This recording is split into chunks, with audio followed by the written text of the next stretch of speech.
सूरज ने दिया अपने शुआब को ये पैगाम, सूरज ने दिया अपने शुआब को ये पैगाम, दुनिया है अजब चीज कभी सुबह कभी शाम, दुनिया में हो दुनिया का तलबगार नहीं हो, दुनिया में हो दुनिया का तलबगार नहीं हो, बाजार से गुजर हो कोई तार नहीं हो, उल्फत में बराबर है वफा हो के जफा हो, हर चीज में लज्जत है अगर दिल में मजा हो। मुअज़्ज़ज़ मुहतरम हज़रत मुरब्बियान किराम व दीगार मुसल्लियान इज़ाम, আল্লাহ সুবহানাহু ওয়া তাআলা দরবারে অগণিত শুকরিয়া জ্ঞাপন করছি যে মহান রব্বুল আলামিন আমাদেরকে পবিত্র রমজানুল মুবারকের প্রথম জুমায় আগে ভাগে মসজিদে এসে তার ইবাদতের উদ্দেশ্যে বসার সঙ্গে সঙ্গে কিছু কথা বলার এবং শোনার তৌফিক দান করেছেন।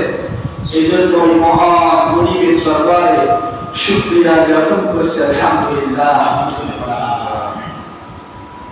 সম্মানিত মুসল্লিয়ান কিরাম, আল্লাহ সুবহানাহু ওয়া তাআলা আমাদেরকে ফরজ করেছেন নামাজ, আমাদেরকে ফরজ করেছেন যাকাত, আমাদের ফরজ করেছেন হজ, আমাদের উপরে ফরজ করেছেন রোজা। এই ফরজ সমূহের ভিতর থেকে সব থেকে গুরুত্বপূর্ণ বেশি সেটা হলো রোজা।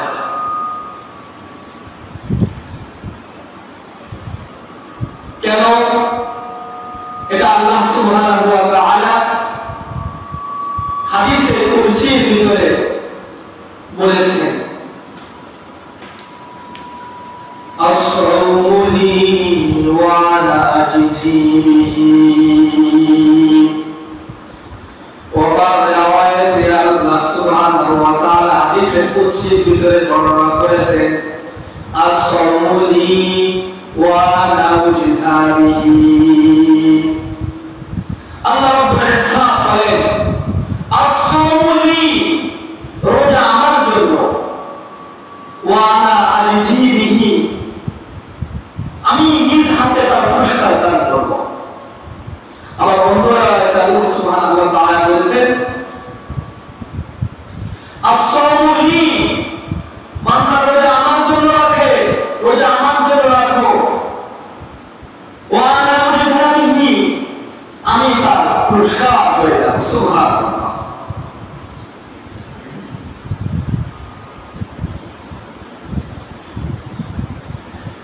আল্লাহ তাআলা তো এটাই বলতে পারতো, কথাটা বুঝেন,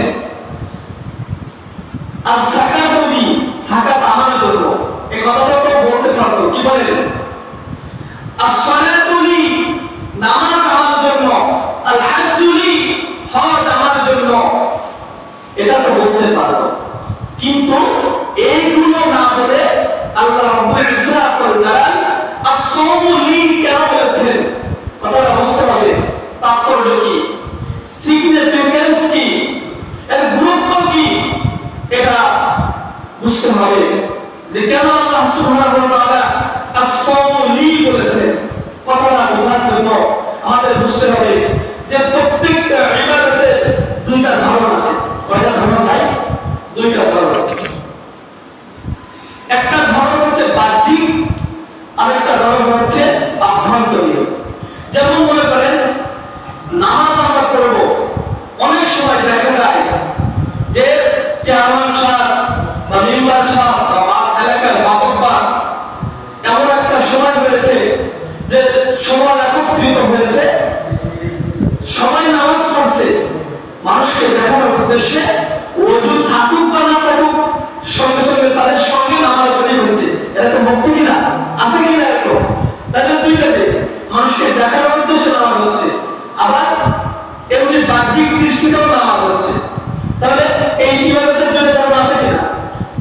আসেন যাকাত। যাকাতের দুইটা দিক। বর্তমান জামানায় আমরা যাকাত দিয়ে থাকি, অনেক অল্প দামের লুঙ্গি এবং গেঞ্জি এনে আমরা একত্রিত করে দিয়ে থাকি এবং অনেক সময় এটাও করে থাকি যে ঢালাও ভাবে মানুষ জানো, এমন ভাবে একটা ভাব দিয়ে থাকি। তার মানে এখানে দুইটা উদ্দেশ্য হচ্ছে, মানুষকে দেখানোর উদ্দেশ্য, আবার কি এবাদতের উদ্দেশ্য, দুইটা উদ্দেশ্য হচ্ছে। এরপরে আসেন হজ। হজ টাকা আছে, হজ করতে যাচ্ছে, এখানে টাকা আছে, এটা বোঝার উদ্দেশ্য হচ্ছে হজ করা হচ্ছে। দুইটা ধরন আছে কিনা? কিন্তু আল্লাহ রাব্বুল ইজ্জত হাদিসে কুদসির ভিতরে বর্ণনা করে, আসসালামুলি ওয়া আনা আজজি বিহি, রোজা আমার জন্য বান্দা সুবহে সাদিক থেকে নিয়ে সূর্য অস্ত পর্যন্ত না খেয়ে থাকে আমার জন্য। বান্দা যদি চাইতো তাহলে পানির নিচে দিয়ে পানি খেতে পারতো, কি বলেন ঠিক কিনা? বান্দা যদি চাইতো তাহলে কোনো আড়ালে যে কোনো কিছু খাইতে পারতো, কিন্তু বান্দা খায় না। রোজা ইফতারির সময় ইফতারি নিয়ে বসে থাকে। বান্দা যদি চাইতো তাহলে আগে ভাগে ইফতারি করে নিতে পারতো, কিন্তু বান্দা খায় না, একমাত্র আমার জন্য তাওয়াক্কুল করে আমার জন্য রোজা রাখে। এই জন্য আসসালামু আলাইকুম, এই জন্য রোজাদারের পুরস্কার আমি দান করব। অন্যরাতে আল্লাহ রাব্বুল ইজ্জত আল্লাহ বলেন, আসসালামু ওয়া আনা উজতা বিহি, রোজাদার রোজা আমার জন্য রাখে, ওয়া আনা উজতা বিহি, আমি তার পুরস্কার হয়ে যাব। সুবহানাল্লাহ। আল্লাহ যদি আমার পুরস্কার হয়ে যায় তাহলে এর থেকে আর কিছু আছে ভাই? এর থেকে আর কিছু নাই। হাদিসের ভিতরে আছে বান্দা যখন রোজা রাখে, রোজা রাখার কারণে সারাদিন না খেয়ে থাকে, না খেয়ে থাকার কারণে পেটে একটা গ্যাস জাতীয় সৃষ্টি হয়, টক্সিন জাতীয় গ্যাস সৃষ্টি হয়, যার কারণে মুখে একটা দুর্গন্ধ সৃষ্টি হয়। রাসূল কারীম সাল্লাল্লাহু আলাইহি ওয়াসাল্লাম বলেন, রোজাদারের মুখের দুর্গন্ধ হলো মিশকু আম্বারের চাইতে উত্তম। সুবহানাল্লাহ। রোজাদার ব্যক্তির কত দাম! হাদিসের ভিতরে আছে রোজাদারদের সম্পর্কে রাসূল কারীম সাল্লাল্লাহু আলাইহি ওয়াসাল্লাম বলেছেন, ফারহাতুন ইনদা ফিতরিহি ওয়া ফারহাতুন ইনদা লিকাই রাব্বিহি। আমার কবির রোজাদারদের জন্য দুইটা পুরস্কারের ব্যবস্থা করেছেন আল্লাহ রাব্বুল আলামিন। একটা পুরস্কার হলো ফারহাতুন ইনদা ফিতরিহি, রোজাদার যখন ইফতারি করে, ফিতরিহি যখন ইফতারি করে তখন তার থেকে খুশি আর দুনিয়ায় কোনো ব্যক্তি না আছে। একজন রোজাদার ব্যক্তি সারাদিন না খেয়ে যখন ইফতারি করে দেখবেন মনের ভিতরে একটা তৃপ্তি লাভ হয়, হয় কিনা? কিন্তু এর বিপরীত, যখন একটা লোক রোজা না রেখে যখন ইফতারি করছে কোনো তৃপ্তি নাই, সাধারণ যেমন ঘাস খায় ঠিক ওই ঘাস খাওয়ার মতো সৃষ্টি হয়, কোনো তৃপ্তি আসে না।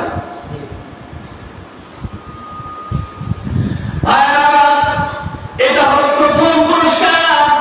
দ্বিতীয় পুরস্কার হলো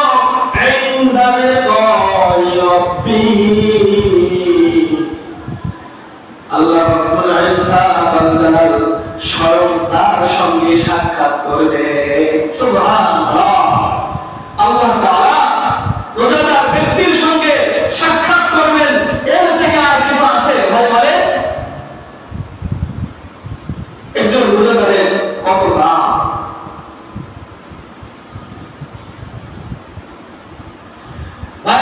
শুধু তাই নয়, এই রমজানুল মুবারকে ইবাদত করলে প্রত্যেকটা ইবাদতের সওয়াব 10 থেকে নিয়ে 700 গুণ বৃদ্ধি করে দেন। সুবহানাল্লাহ।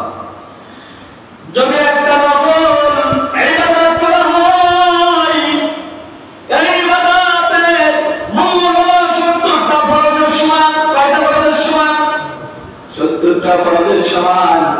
আর যদি একটা ফরজ আদায় করা হয়, তাহলে 70টা ফরজের সমান তার আমলনামায়, 700 ফরজের সমান তার আমলনামায় সওয়াব আল্লাহ সুবহানাহু ওয়া তাআলা বৃদ্ধি করে দিবেন।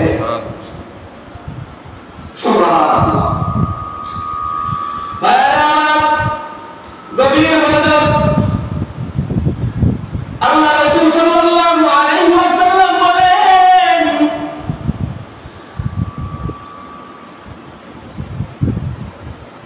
আসিয়ামু জুন্নাতুম মা লাম ইয়াখরুকহা। আসিয়ামু জুন্নাতুম মা লাম ইয়াখরুকহা। রোজা হলো ঢাল স্বরূপ। কি স্বরূপ ভাই? মা লাম ইয়াখরুকহা, যদি না ছিঁড়ে ফেলে যায়। এখানে একটু বোঝার আছে, রোজা ঢাল স্বরূপ। রোজা আবার কিভাবে ছিঁড়ে ফেলে যায়? রোজা ঢাল স্বরূপ। ঢাল যেমন শত্রু আক্রমণ থেকে রক্ষা করে। ঢাল তো চিনে না? আগে ছিল বেশিরভাগ সময় যখন গন্ডগোল লাগতো, যখন ঝগড়া ফসল লাগতো, তখন ঢাল নিয়ে বের হয়ে যেত, তাই তুমি না? তো এই ঢালটা উপকারে আসতো শত্রু আক্রমণ থেকে বাঁচার জন্য। ঠিক অনুরূপভাবে রোজা ঢাল স্বরূপ। এই ঢাল কিসের থেকে বাঁচার জন্য উপকারে আসবে? জাহান্নাম থেকে, গুনাহ থেকে বাঁচার জন্য উপকারে আসবে। সাহাবায়ে কেরাম জিজ্ঞাসা করলেন, ইয়া রাসূলুল্লাহ, ইয়া হাবিবাল্লাহ, রোজা আবার কিভাবে ছিঁড়ে ফেলে যায়? রাসূল করিম সাল্লাল্লাহু আলাইহি ওয়াসাল্লাম উত্তর দিয়েছেন, হে সাহাবায়ে কেরাম, শুনে রাখো, রোজা ছিঁড়ে ফেলে যায় ওই কারণে, যদি রোজা রেখে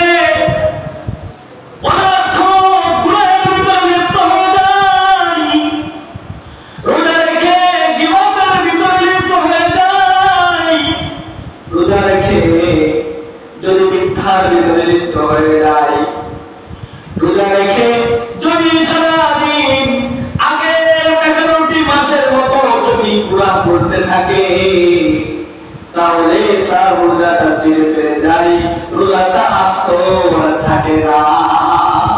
একটা এক্সাম্পল দিয়ে বুঝতে পারবেন ভাই। একজনে 33 পেয়ে পাস করেছে, সেও পাস না? একজনের 90 পেয়ে পাস করেছে, সেও পাস। পার্থক্যটা কোথায়? 33 পেয়ে যে পাস করেছে, সে কিন্তু সবার সামনে বলতে পারবে না আমি 33 পেয়ে পাস করেছি। পারবে? মাথা নিচু করে থাকবে। কি বলে, ঠিক কিনা? কিন্তু যখন 90 পেয়ে, 99 পেয়ে, 95 পেয়ে পাস করবে, সে সকলের সামনে মুখ খুলে বলতে থাকবে যে আমি 95 পেয়ে পাস করেছি। ঠিক কিনা ভাই? ঠিক অনুরূপভাবে যদি রোজা রেখে যদি অনার্থক গুনাহের ভিতরে লিপ্ত থাকে, অন্য 11টি মাসের মতো যদি গুনাহের ভিতরে লিপ্ত থাকে, তাহলে আপনার রোজা সম্পূর্ণ রোজা হবে না। আপনার রোজা ওই 33 পেয়ে পাস করার মতো আপনার রোজা হবে, আপনার রোজা সম্পূর্ণ হবে না। এই জন্য ভাইরা আমার, রোজা রেখে নিজের জবান, একজন রোজাদারের কত দাম।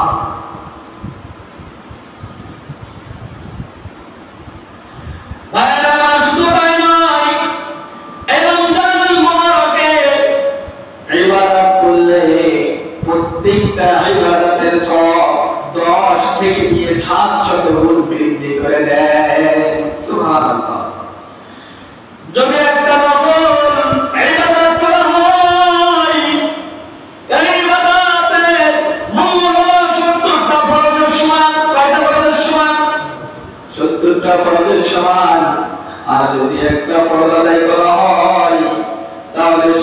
1,000 ফরজের সমান তার আমলনামায়, 700 ফরজের সমান তার আমলনামায় সব আল্লাহ সুবহানাহু ওয়া তাআলা বৃদ্ধি করে দিলেন।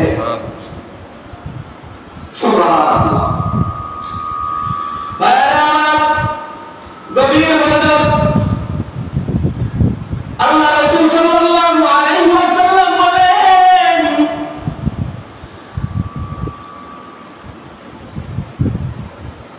আসিয়ামু জুন্নাতুম মা লাম ইয়াখরুকহা। আসিয়ামু জুন্নাতুম মা লাম ইয়াখরুকহা।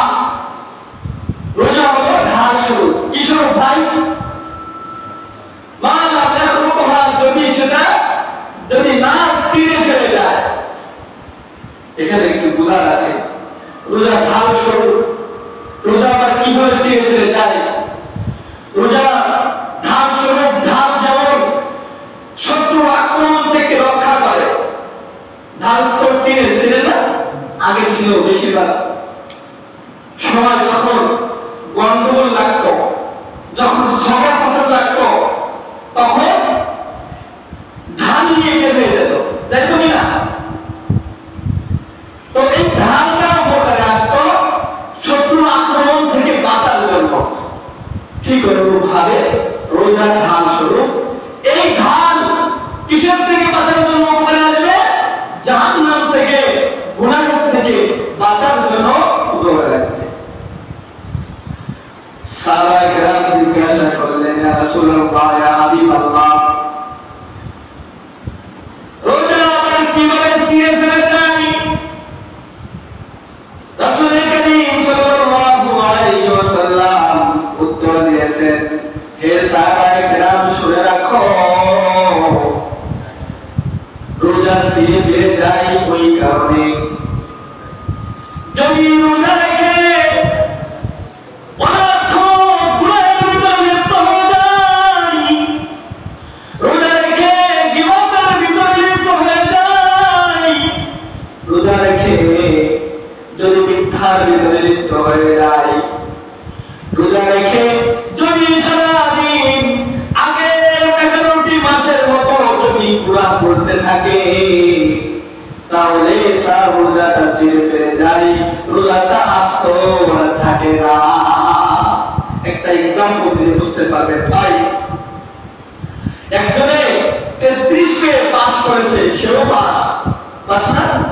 একজনে 90 পেয়ে পাস করেছে, সেও পাস। পার্থক্যটা কোথায়? 33 পেয়ে যে পাস করেছে, সে কিন্তু সবার সামনে বলতে পারবে না আমি 33 পেয়ে পাস করেছি। পারবে? মাথা নিচু করে থাকবে। কি বলে, ঠিক কিনা? কিন্তু যখন 90 পেয়ে, 99 পেয়ে, 95 পেয়ে পাস করবে, সে সকলের সামনে মুখ খুলে বলতে থাকবে যে আমি 95 পেয়ে পাস করেছি। ঠিক কিনা ভাই? ঠিক অনুরূপভাবে যদি রোজা রেখে যদি অনার্থক গুনাহের ভিতরে লিপ্ত থাকে, অন্য 11টি মাসের মতো যদি গুনাহের ভিতরে লিপ্ত থাকে, তাহলে আপনার রোজা সম্পূর্ণ রোজা হবে না। আপনার রোজা ওই 33 পেয়ে পাস করার মতো আপনার রোজা হবে, আপনার রোজা সম্পূর্ণ হবে না। এই জন্য ভাইরা আমার, রোজা রেখে নিজের জবানকে কন্ট্রোল করতে হবে। রোজা রেখে সমস্ত গুনাহ থেকে বিরত থাকতে হবে। এবার আসেন, গুনাহ কিভাবে হয়? গুনাহ দুইটা কারণে হয়। একটা হলো পেটের মাধ্যমে, আরেকটা হলো জবানের মাধ্যমে, আরেকটা হলো মুখের মাধ্যমে।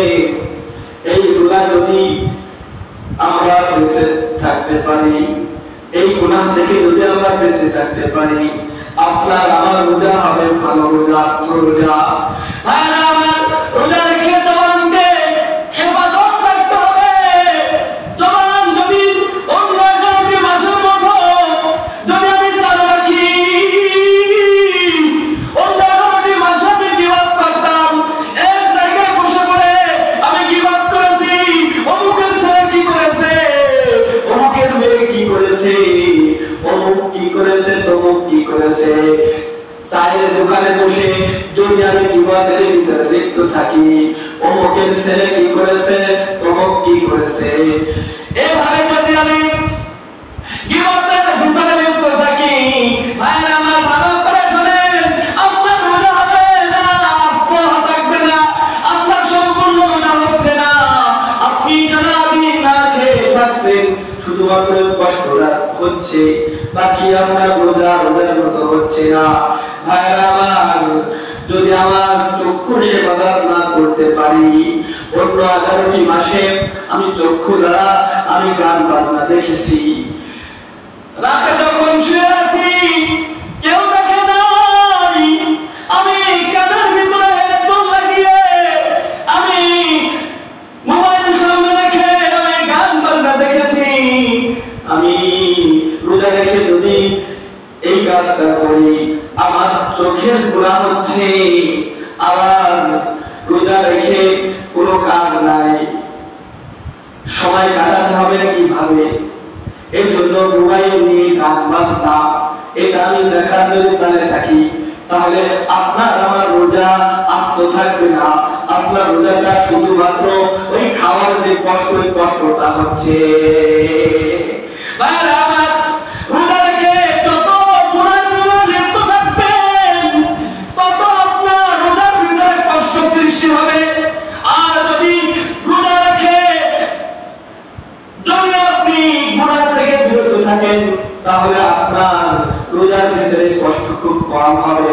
ভাইয়ের আমার, অনুরূপ ভাবে কানের একটা গুনাহ, কান দ্বারা যদি আপনি গীবত শ্রবণ করেন, কান দ্বারা যদি আপনি গীবত শ্রবণ করেন, তরুণী শ্রবণ করেন, কান দ্বারা যদি আপনি গান বাজনা শোনেন, কান দ্বারা যদি আপনি অনর্থক গুনাহের কথা শোনেন, তাহলে আপনার রোজা আস্ত থাকবে না। আপনার শুধুমাত্র ওই না খেয়ে থেকে রোজা থাকার মতো হয়ে যাচ্ছে। কিন্তু না খেয়ে থেকে রোজার কষ্টটা কিন্তু আল্লাহ তাআলা দেয় নাই। আল্লাহ তাআলা এটা দেয় নাই। আল্লাহ তাআলা নিজেই বলেছেন, বান্দা তোমার রোজা রাখো, এই রোজার পুরস্কার আমি দিব।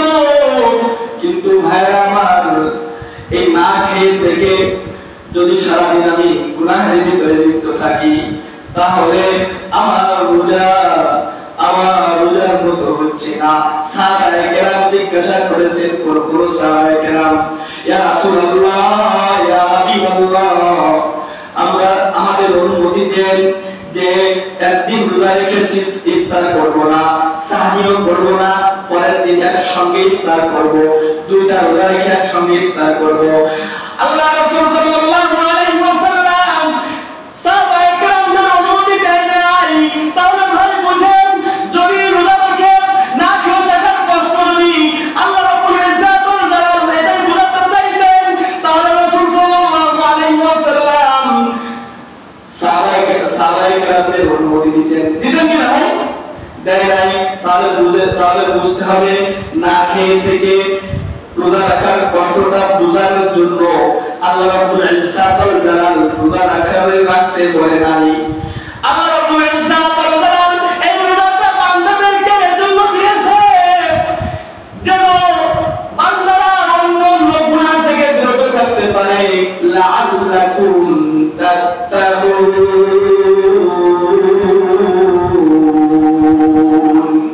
যেন বান্দারা পরহেজগার হতে পারে, যেন বান্দারা গুনাহ থেকে বিরত থাকতে পারে। অন্যান্য মাসে যৌনাঙ্গ দ্বারা গুনাহ হতো। ভাই, এই রোজা মানে কি?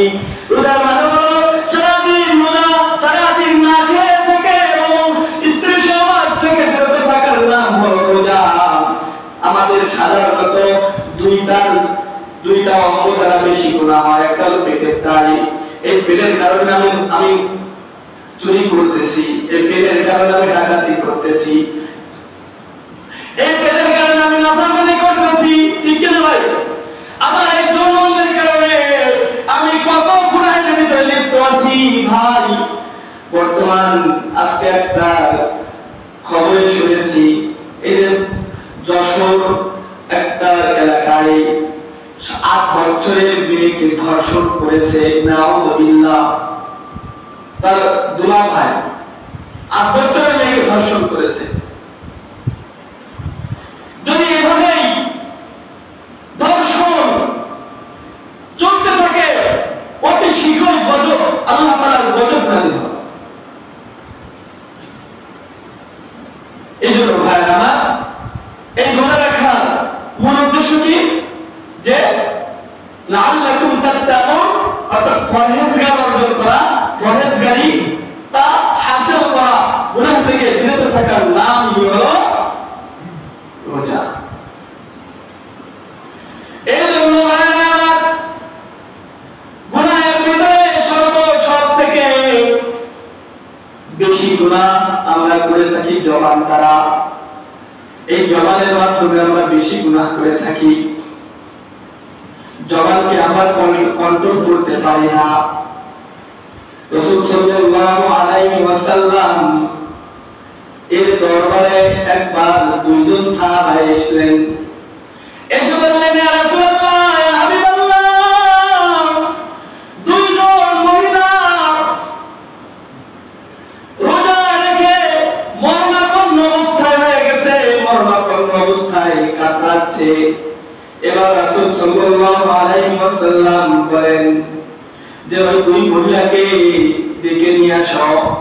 দুই মহিলাকে ডেকে এনে রাসূল সাল্লাল্লাহু আলাইহি ওয়াসাল্লাম দুইটা পেয়ালা দিয়েছেন। পেয়ালা দেওয়ার পরে তাদেরকে বলেছেন যে বমি করো। সঙ্গে সঙ্গে দুই মহিলা বমি করেছে।